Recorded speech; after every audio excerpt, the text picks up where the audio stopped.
أيها الذين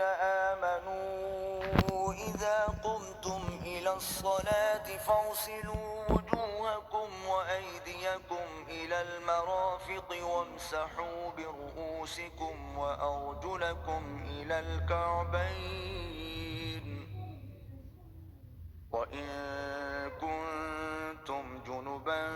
فاطهروا وإن كنتم مرضى أو على سفر أو جاء أحد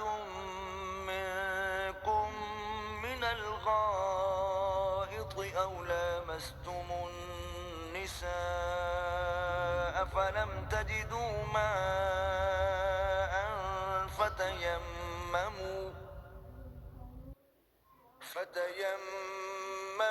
صعيدا طيبا فامسحوا بوجوهكم وأيديكم منه